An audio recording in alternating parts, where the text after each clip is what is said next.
What's going on, Remedy Nation? Man, listen, I'm excited to be before you again for another edition of this midweek. But listen, this past weekend, God did some amazing things during the service. I taught a message titled Community in a Casket. And no, I know it sounds gory, but really what I am trying to tell people is that you need to rally behind the youth of our community.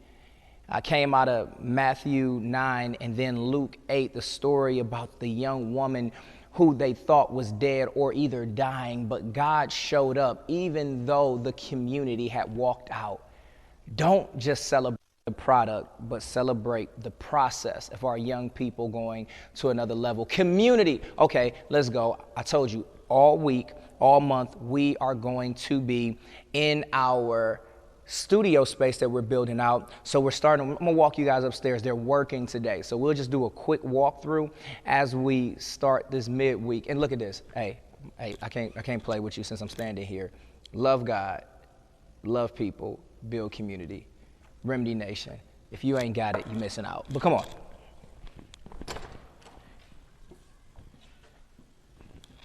All right, guys, so listen, we're about to go up here. It may get noisy, it may get loudy. They don't know we're coming. Stairs, don't worry about this. It'll be painted later. We're still in the process. Remember what I told you. If you're scared of the dirty parts of the process, then you won't appreciate it in the end. We're good. Come on.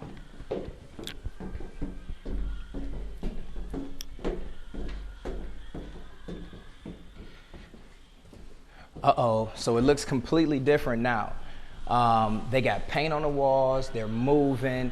I'm noticing, I don't even know what half of the stuff they're doing because I don't know how to do it.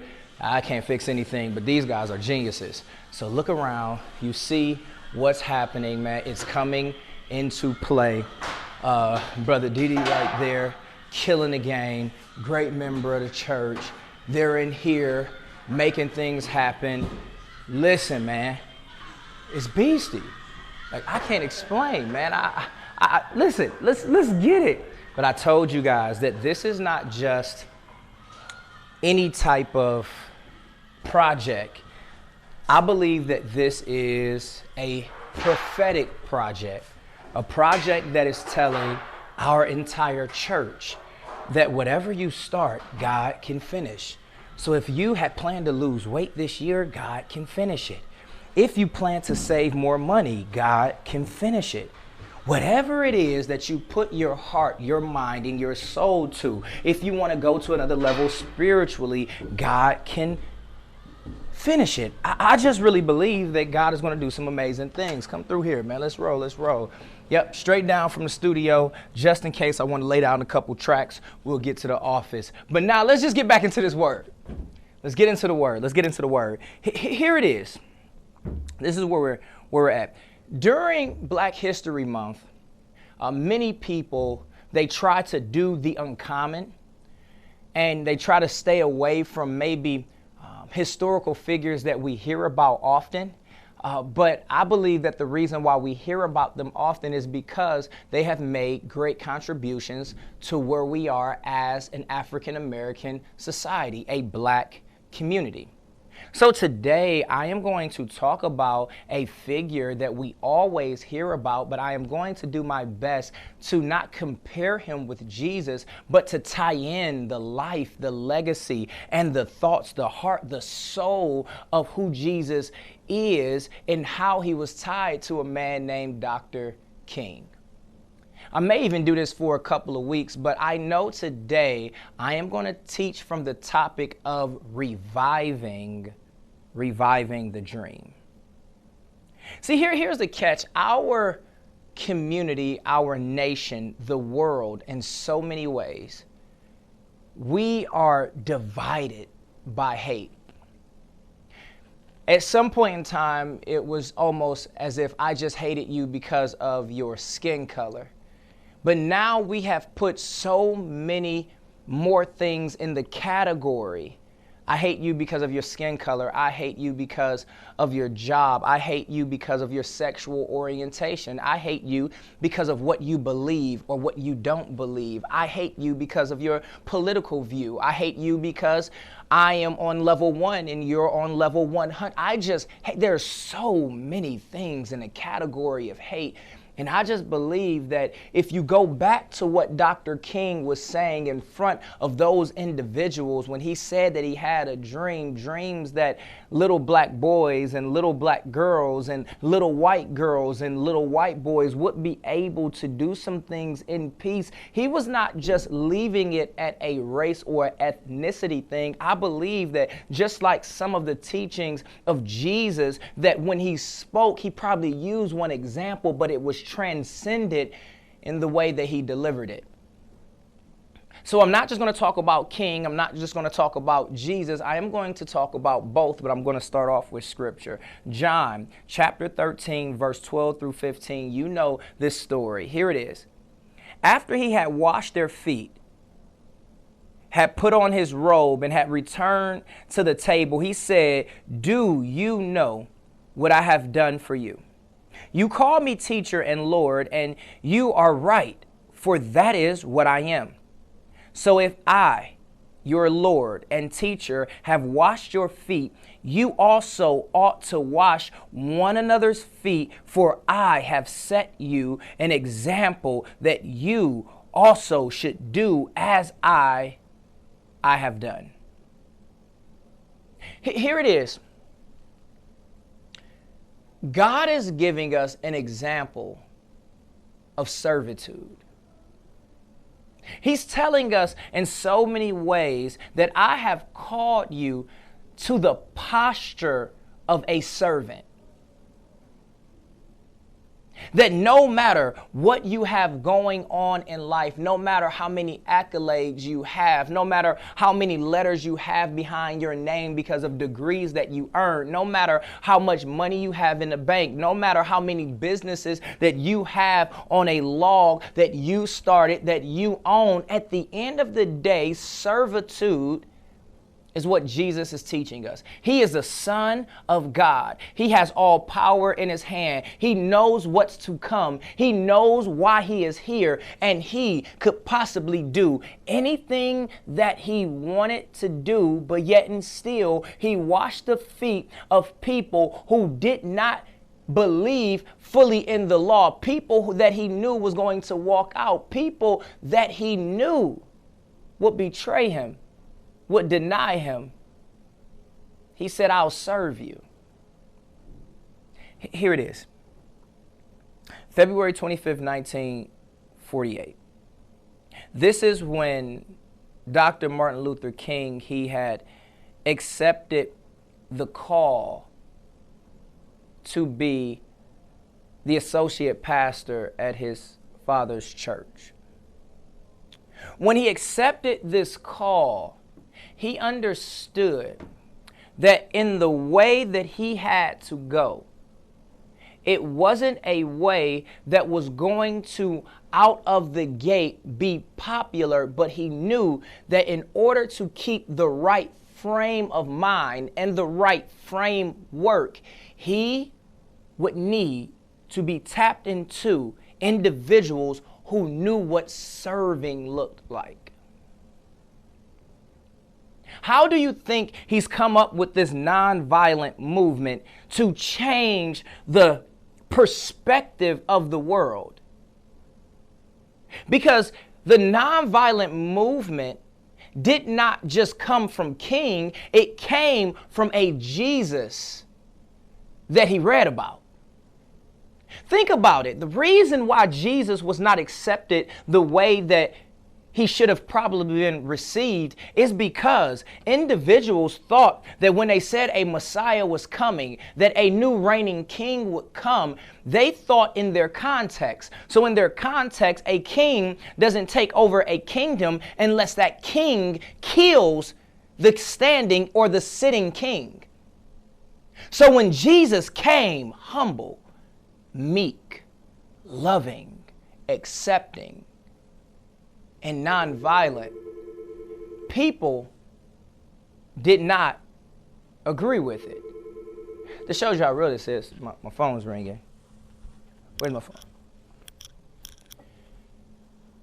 And so that is the reason why people did not accept him, because how in the world could you change something without taking over something by force? That was a difference between King and so many other people who had come before him, because yes, they were willing to do anything to obtain the goal of liberation and freedom. But like Jesus, he said, I shall not lay a hand on anyone forcibly in order for them to know that this is the coming reality.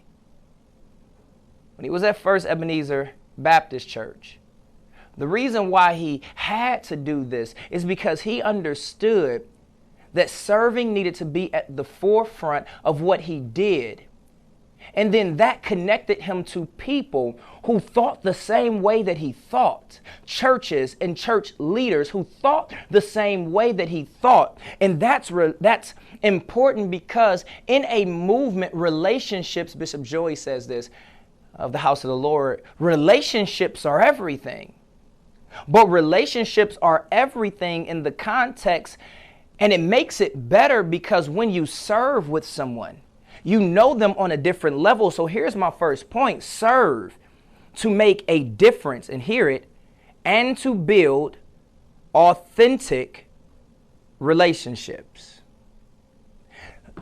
Pastor, why do you believe so strongly in this idea of loving Christ, loving people, and building community?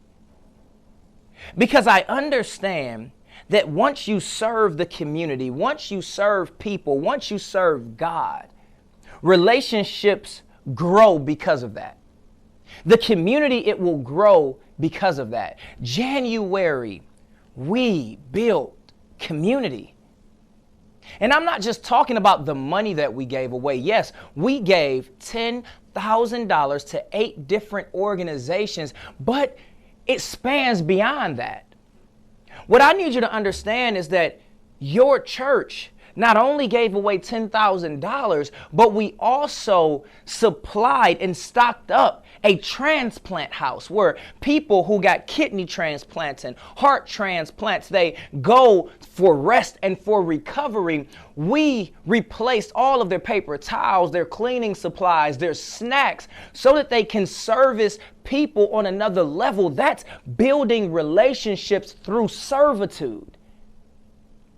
We also allow the local nursing programs within the city of Akron to use our facility for their graduation, because we wanted to take the financial burden off of them so that they can place that money in the homes and in the pockets of young black, white, purple, green, Chinese, Mexican, it doesn't matter. Put that money in their pocket so that they can put more people through the program. This is how you make a change. You make a change by serving, by building relationships. And Dr. King and Jesus knew everything about that. You serve to make a difference and to build authentic relationships. 12 disciples, they're with Jesus because they had authentic relationships. People flocked everywhere Jesus went because they felt there was a connection. And when you serve for your ego, you'll lose. But if you serve to build people, you will win. Happy Black History Month. Because during this month, every person should be thinking about how can they serve. If you're black, how can you serve the white population? If you're white, how can you serve the black population? And it shouldn't just stop in February. It should move past and transcend the rest of the months. Let's go back to the Bible. Romans 8:28-31. I'm not sure if you ever thought about it like this. We know that all things work together for the good for those who love God, who are called according to his presence.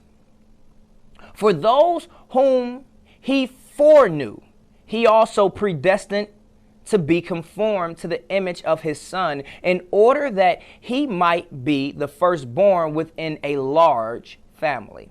Oh, that's so good. I wish I could stop there. And those whom he predestined, he also called.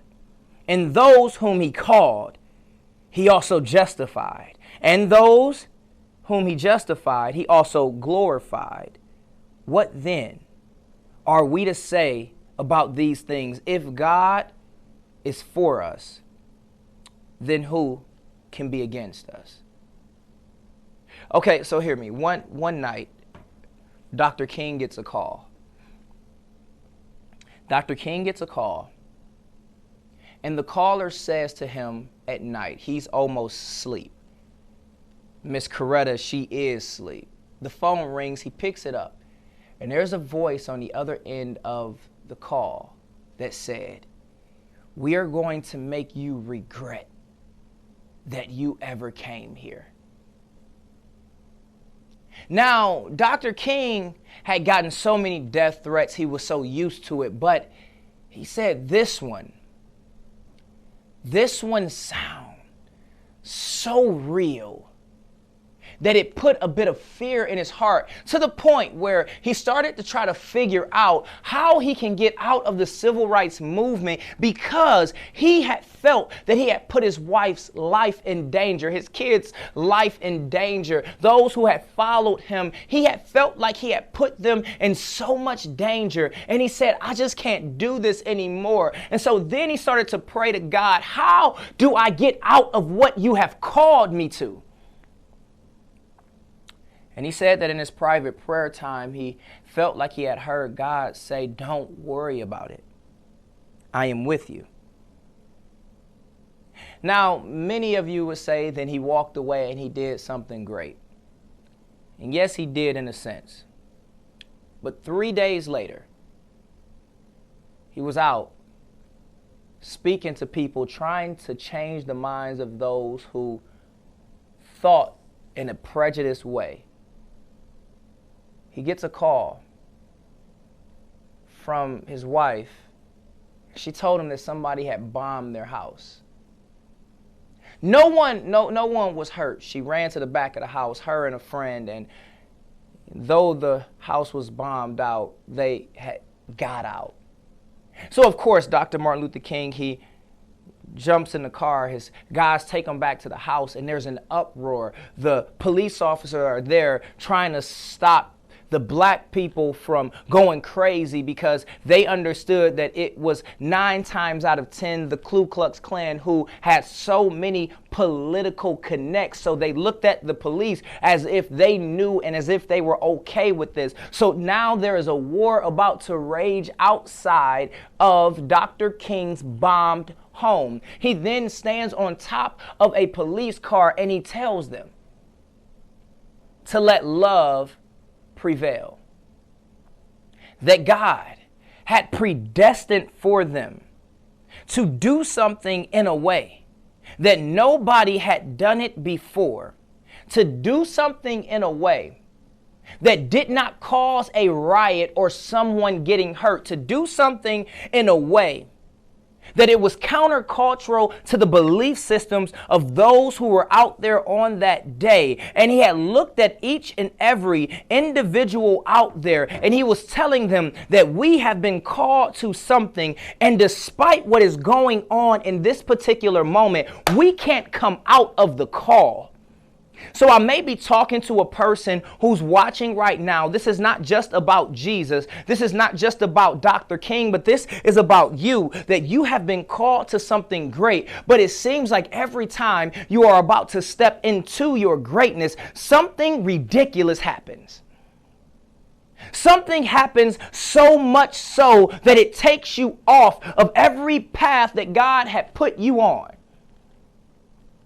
But Dr. King, even with his family's life in jeopardy, Dr. King, understanding that people were out there about to assassinate him, Dr. King, who knew that he probably had hundreds of people who were on his side, even in that particular moment, he stood up for what was right. And he said, I will not compromise what God has put inside of me. And here is the point that I'm trying to make to you today. Don't forget what you are called to. In the midst of adversity, don't forget what you are called to. In the midst of individuals talking about you, stabbing you in the back, not helping you when you needed help, don't forget what you are called to. When they tell you that you are not who you are trying to become, don't let anything take you off the path of righteousness. And don't allow anything to make you forget what you're called to. Matthew 5 be the last scripture for today. 38 through 45. I'm reading a lot today, but I believe that it's so apropos to what we're doing. You have heard that it was said, an eye for an eye and a tooth for a tooth. But I say to you, do not resist an evildoer.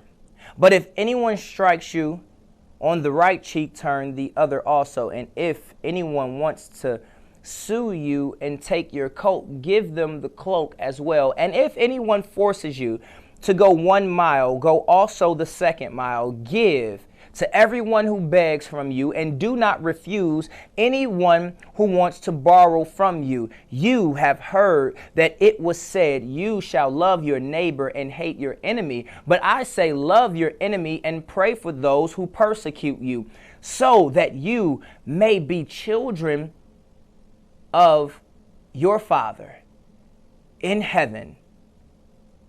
For he makes his sun rise on the evil and on the good, and sends rain on the righteous and on the unrighteous.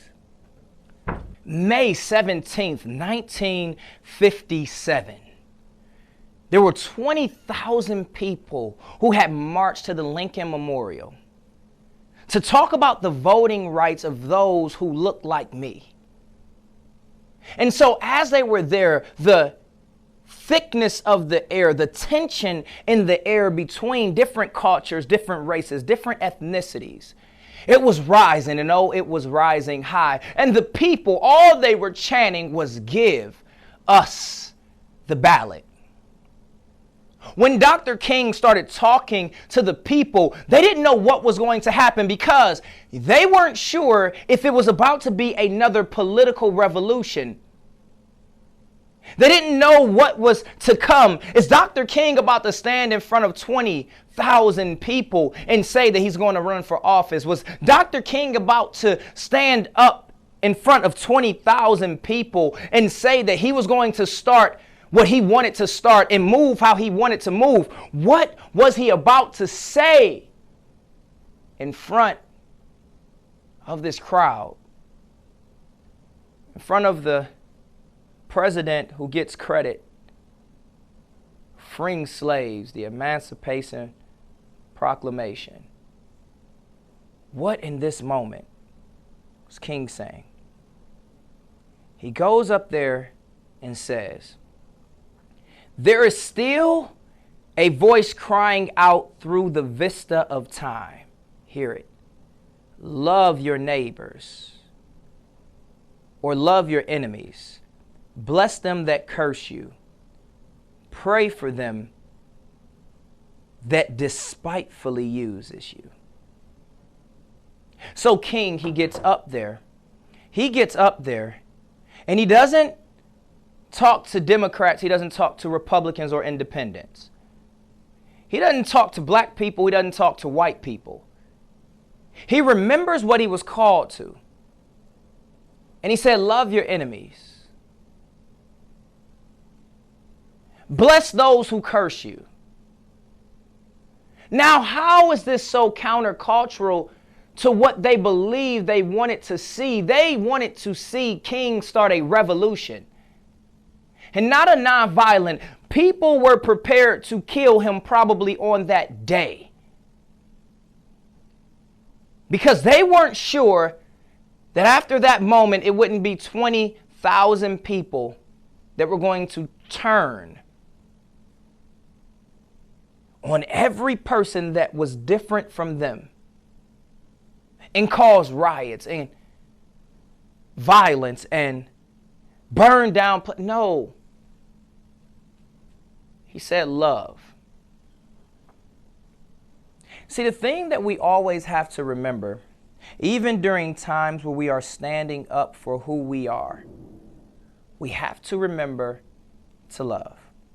And I wrote down here in my notes, I said, in today's argumentative atmosphere, it is easy to get caught up in political debate, commentators on social media, talking about destroying each other. But hear what God says: love your enemies and bless those who curse you. I look at how many people go on my personal Facebook page and tell me that I am preaching the wrong thing. And all I say is, I bless you. I think about people who talk about leaders in this political sphere, and sometimes we can be mad at the thought process, but we still have to love the person. Love your enemies. And I think that if we ever get caught up thinking that love is not at the forefront, then that's when we lose. Which is my point. Without love, we all lose. That coming up against oppressors in a way that God wouldn't smile will make us look as if we are just as angry, upset, and out of pocket as them. God has called us to live in a way where we love each other, where we don't see any superiority complex in any place. In one season, the whites were looked at as superior. But now the goal is to show them that we're superior. The goal is to show them that God created us equal. Because any race that is superior, any person that feels that they are superior, they are the problem. Which is why you can't get caught up in these spin-offs of Christianity that says everyone else is the devil, but yet and still we are the chosen. God died for us all. Because God so loved the world that he gave his son, that whoever will believe in him shall not perish and have eternal life. We have to get to a place within this Black History Month where we're reviving the dream. I'm sorry, not the dream of King, but the dream of Jesus, where he created his people in his image. We can know what love is through the empowerment of his Spirit, looking at people the way that he looks at them, accepting them for their faults, pushing them to become better, and making sure that the marginalized are never left out but pulled up, and making sure that those who have exalted themselves are humbled. Humbled in a way where they see that they are no better, that we're all in this thing together. Well, listen, man, I pray that this message was somewhat enlightening, and that you can see how you can be social justice minded, but not lose yourself as a Christian. Certain things I do believe people should know. Standing up for those who have died for absolutely no reason. Looking at all of the police brutality that's happening on a consistent basis. Those like a Min Locke who dies in Minnesota on a no-knock warrant. How do we justify this? I'm not here to start a revolution, but I am here to be a prophet in the times in which people need prophets. I'm not on the stage to get votes. I'm on the stage to provoke thought and to push people to another level spiritually. If all of us don't matter, none of us matter. If we all can't get up, we'll all stay down. And that was the mindset of Jesus. He had come so that all of us could rise together. But people make choices. But those who are called to speak for and to protect people, it's our job to speak up. Love your neighbor. Love your enemies. Bless those that curse you. And do not be mad at evildoers. But figure out how we can pray for them to change in a way where it does not cause calamity. For those who may be watching right now who may not know Jesus, even though we're talking about Black History Month, some justice, either way it goes, Jesus is in it. If you don't know Jesus, then text the number so that you can get to know him. Because when you get to know him, there are certain things that I believe you just won't do. Not just know about him, but know who he is and how he loved. There are certain things you won't. For those who are watching right now, continue to push us. You just heard what I said. It wasn't just about $10,000. It was about us going to transplant houses and also going and allowing our building, our facility to be used for absolutely free. That's why we give, so that we can be a beacon of hope, a light on the top of a hill in places that are so dark and dismal. That's why you give tithe. That's why you give offering. This Sunday, second installment, Sunday message for Black History means Black future. I believe God is going to do something amazing again this week. And I think prizes. So you definitely don't want to miss out this weekend. Like I always say, I love you so, so much. But God, he loves you. He loves you so much more. Peace.